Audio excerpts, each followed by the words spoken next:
Si vous les preniez.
Ah, mais il y a de la place ici, j'aime.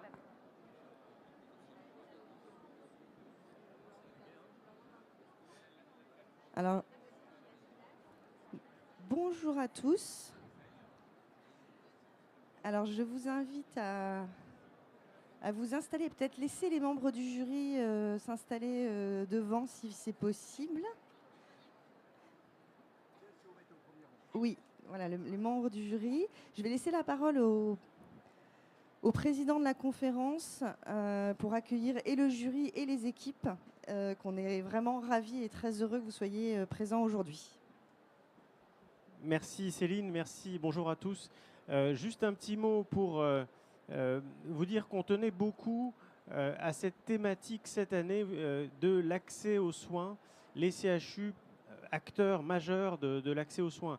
L'année dernière, on était plutôt sur la recherche et l'innovation et la prévention. Chaque année, on choisit un thème, mais voilà, je crois qu'on est tous conscients que ce sujet de l'accès aux soins est aujourd'hui la deuxième priorité des Français. Sujet majeur pour les pouvoirs publics, sujet majeur pour nous dans les territoires, avec les élus, les soignants, essayer de répondre au mieux à ce besoin finalement assez élémentaire et compréhensible de la population.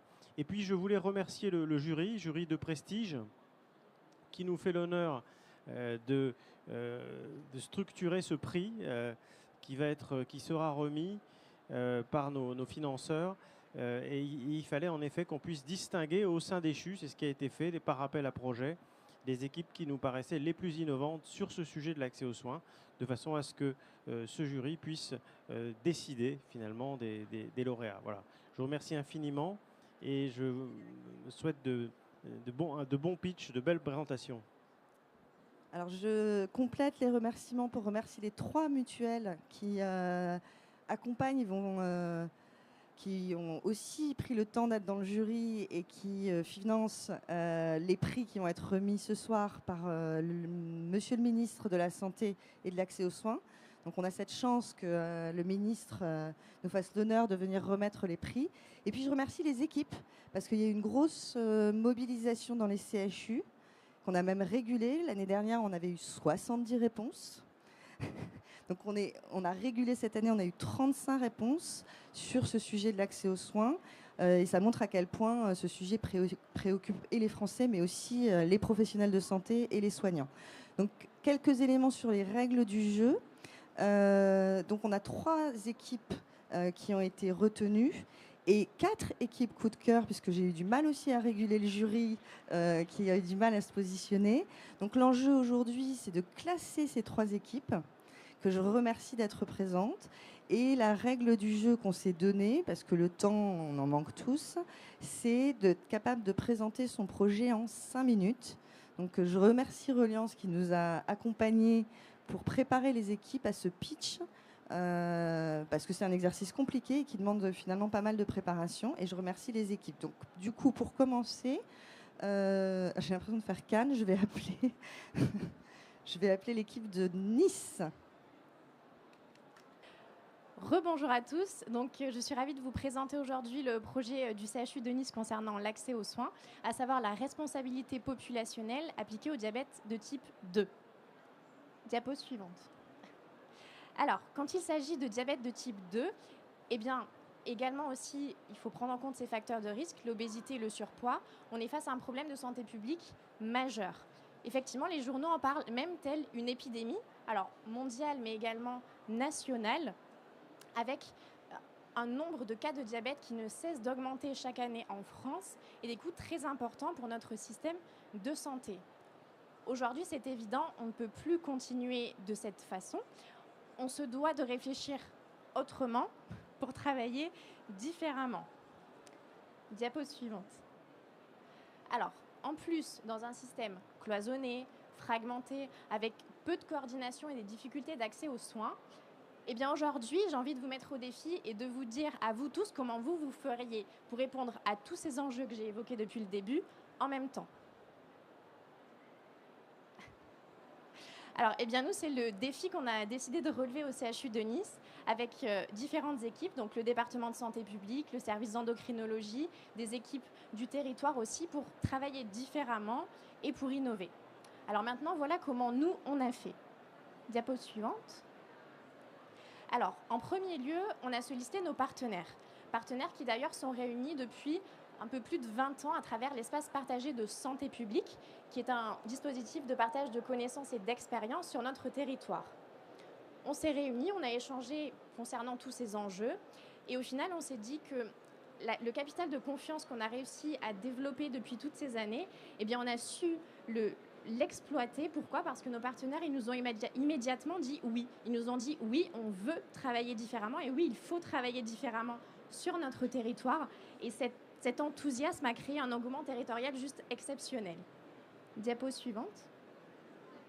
Alors, pour poursuivre, tous ensemble encore, eh bien, on s'est dit qu'on allait appliquer la définition de la responsabilité populationnelle sur notre territoire en commençant par une première phase sur la communauté pluriprofessionnelle territoriale de santé Nice Centre, Nice Est.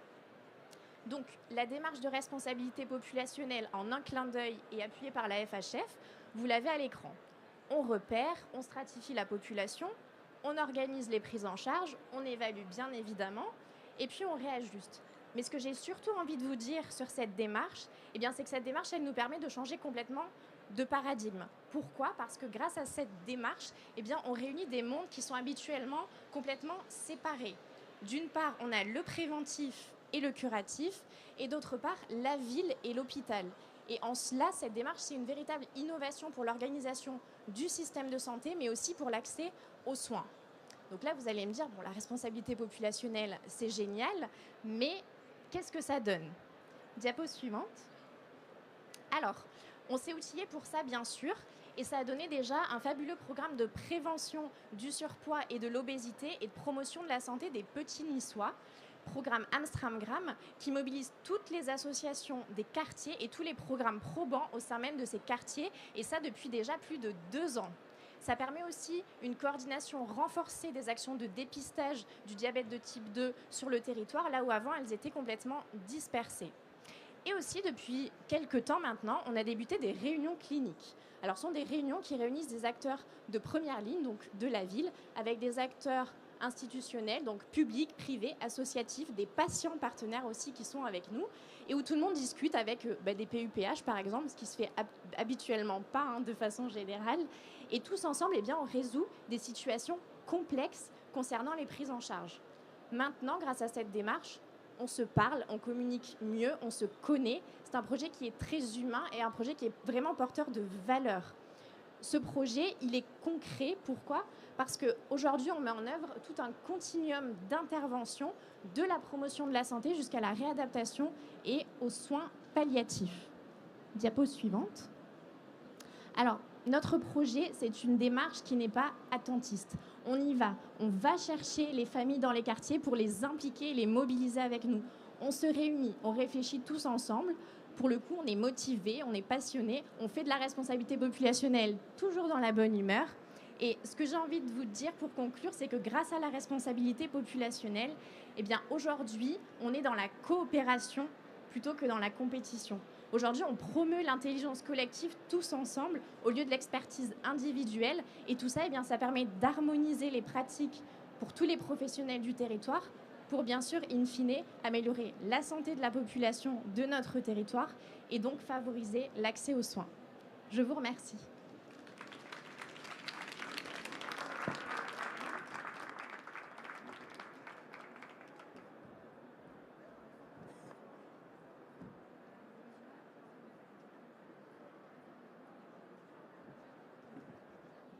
Alors, merci beaucoup à l'équipe de Nice, parce que c'était compliqué d'être les premiers et d'avoir les petits problèmes techniques.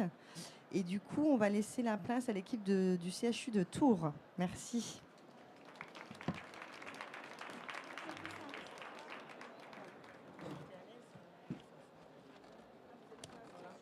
Ah non. Qui fonctionne ou pas?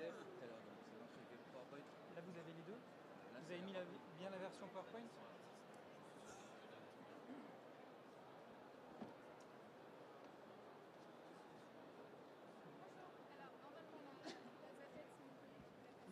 Mais elle marche pas. Elle ne fonctionne pas, donc il y a une version PowerPoint. Donc, je vous regarde, je vais en régie, et dès que la lumière verte... Ah oui, il est là, ah, d'accord. D'accord. Alors, je demandais justement... La lumière jaune, elle s'allume 1 minute avant.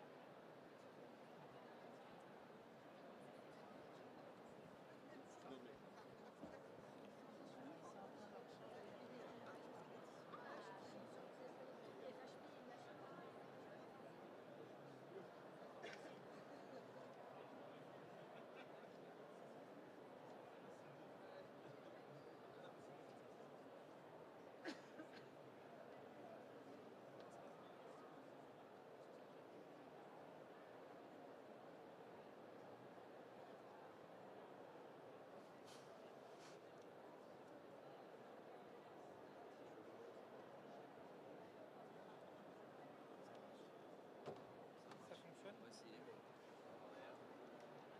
Faut le diriger par où? Je pense vers parfait.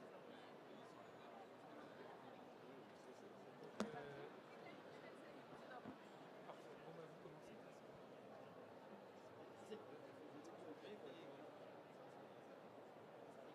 Bonjour à tous, on va vous présenter donc le projet Médecine Générale et Psychiatrie 37. Je suis Alice Perrin, médecin généraliste et je représente les CPTS du 37. Bonjour à tous, je suis Antoine Loubrieux, directeur de la stratégie au CHU de Tours et donc je représente le GHT 37 qui a monté ce projet. Alors ce projet, il est né tout simplement de 3 constats. Le constat d'un accès aux soins difficile en psychiatrie sur le 37 lié à une démographie médicale défavorable et à une articulation jugée insuffisante entre la médecine de premier recours et le recours des soins psychiatriques organisés en centre hospitalier public. Et donc tout cela montrait des ruptures de parcours importantes pour les patients, avec un accès effectivement à optimiser.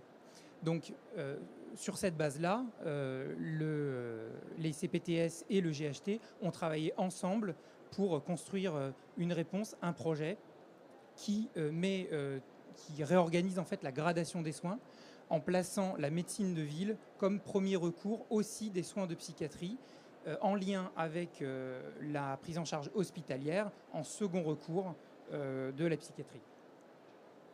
Alors ce projet, vous le voyez, il est ancien, il a parcouru un long chemin, il a été initié au départ autour d'un appel à projet FIOP, et puis il s'est déployé dans l'ensemble du territoire du 37.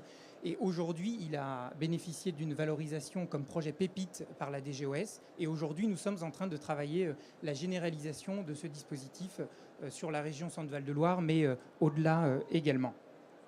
Alors, ce projet, tout simplement, il comporte 3 axes. Un axe de téléexpertise pour favoriser justement le lien entre la médecine de ville et l'hôpital à travers la téléexpertise. Il met en évidence un accès aux soins renforcé à travers d'autres modalités de prise en charge, notamment des ateliers au niveau du territoire. Et puis surtout, il crée, c'est 1, 2, 3e axe, une culture commune qui permet justement d'articuler la médecine de ville et la psychiatrie. Donc, je vais vous parler plus particulièrement des avis psychiatriques. Moi, je suis généraliste. Dans mon cabinet, je vais voir un patient qui a un problème de santé mentale. C'est 30% des consultations en médecine générale. Je vais me dire, pour ce patient, j'ai besoin d'un avis spécialisé. Et donc, les psychiatres en Indre-et-Loire, c'est 6 mois de délai. Donc, je ne vais pas pouvoir attendre 6 mois pour avoir un avis qui n'est pas hyper urgent, mais quand même, moins de 6 mois, ce serait plutôt pas mal. Donc, je vais envoyer une demande d'avis par Omnidoc, qui est un outil de téléexpertise régionale. Et un des psychiatres du dispositif médecine générale et psychiatrie 37 va répondre dans un délai de quelques jours. Je vais pouvoir continuer à avoir la main sur la prise en charge de ce patient. Donc, on est efficace, c'est rapide, il y a une efficience, une pertinence des soins et en même temps, le patient a le bon soin. Donc, vous le voyez, depuis 2021, c'est 500 avis qui ont été déployés. Et ces avis vont me permettre aussi de continuer à me former et de pouvoir reproduire les mêmes propositions avec d'autres patients dans la même situation.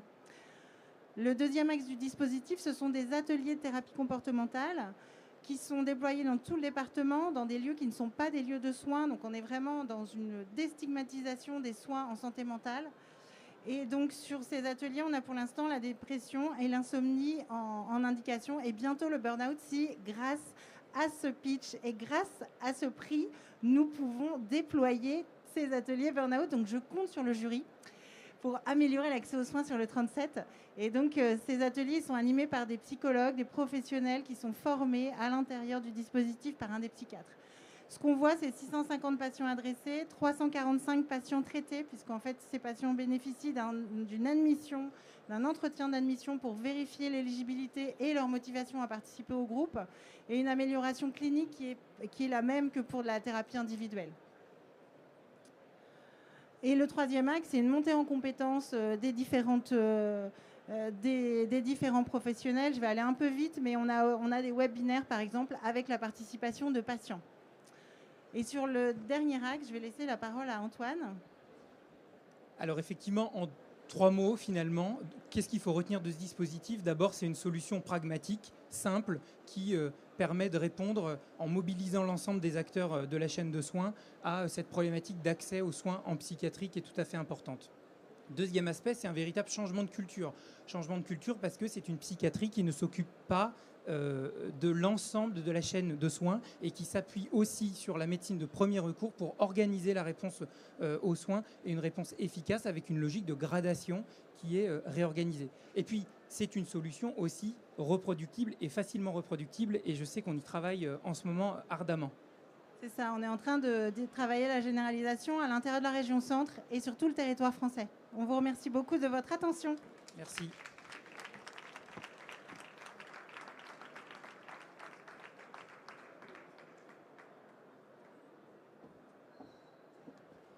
Du coup, j'appelle l'équipe de Saint-Étienne qui sera la dernière à pitcher.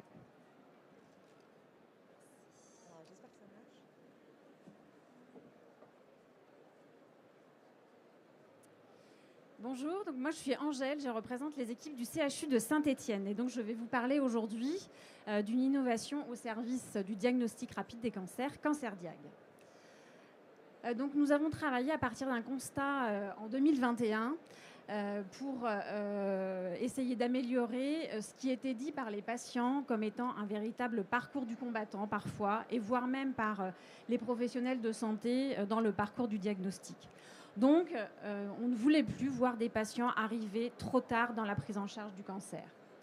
Donc nous avons cherché à simplifier, fluidifier les choses avec 2 leviers majeurs. Le premier, l'accès simple, facile, par un guichet unique pour toutes les filières de cancer possibles. Et derrière ce guichet unique, une organisation pour chacune des filières, des parcours diagnostiques rapides, construits main dans la main avec les équipes soignantes. Alors, comment ça marche concrètement? Donc, je vous le disais, c'est une porte d'entrée unique qui peut être sollicitée soit par Internet, soit par téléphone, par tous les professionnels de santé, médecins, infirmiers, kinés, sages-femmes, infirmiers, et dans plusieurs filières, par les patients eux-mêmes directement, sur la base de certains critères, ou par leur entourage, ce qui était très important pour nous, notamment pour les patients sans médecin traitant. On voulait créer le réflexe, suspicion de cancer, j'appelle CancerDiag. Ensuite, c'est la garantie d'une réponse en 24 heures par notre équipe, soit pour réorienter, soit pour faire entrer dans un parcours diagnostique prédéfini. Et donc, c'est une équipe dédiée qui va jouer le rôle de tour d'aiguillage, tour de contrôle, de la réception de la demande à la programmation coordonnée des examens, au lien entre les professionnels de santé, au respect des délais et surtout à l'accompagnement pas à pas du patient en lien avec son médecin traitant. Et donc, ce sont aujourd'hui 10 parcours qui sont construits. On a démarré avec 4 et qu'on a construit dans l'objectif de rendre un résultat dans les 7 jours, ce qu'on a réussi à faire dans la majorité des filières. Alors, pourquoi c'est innovant de notre point de vue? Eh bien, parce que ce n'est pas une seule filière ou plusieurs filières construites en parallèle, mais un dispositif global, vraiment pour que la porte d'entrée soit unique, le réflexe cancer, CancerDiag.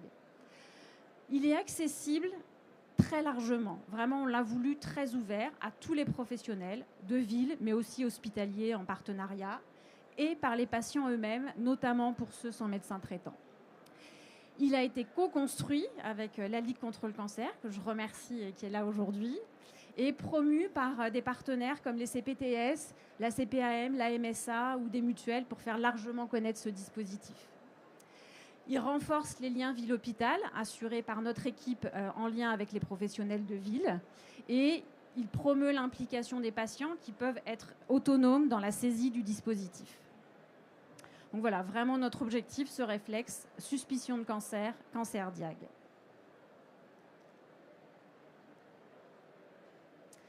Donc où nous en sommes aujourd'hui, après avoir ouvert donc en 2022, les demandes ne cessent de croître, 139 pour commencer la première année, on est à 438 cette année. On peut constater un taux de positivité qui montre, qui prouve l'efficacité du ciblage aussi, notamment pour les cancers de mauvais pronostic qu'on voulait vraiment améliorer.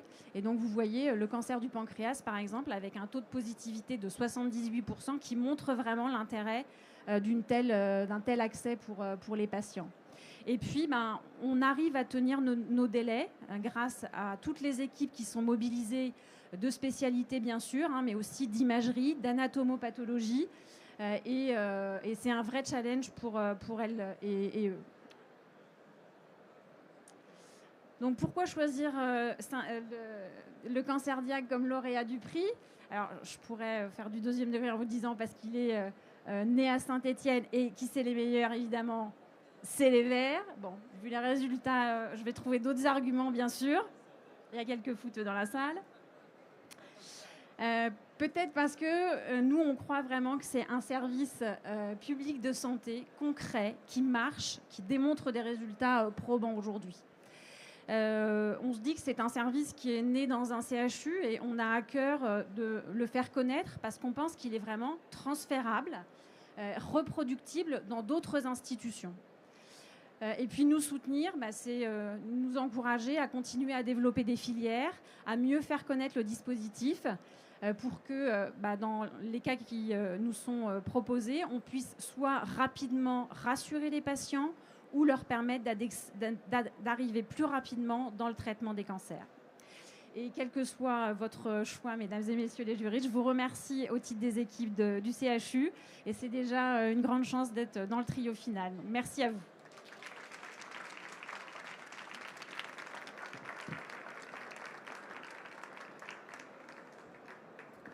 Alors un grand merci aux équipes et d'avoir joué le jeu. Et comme quoi en 5 minutes, on peut raconter quand même beaucoup de choses.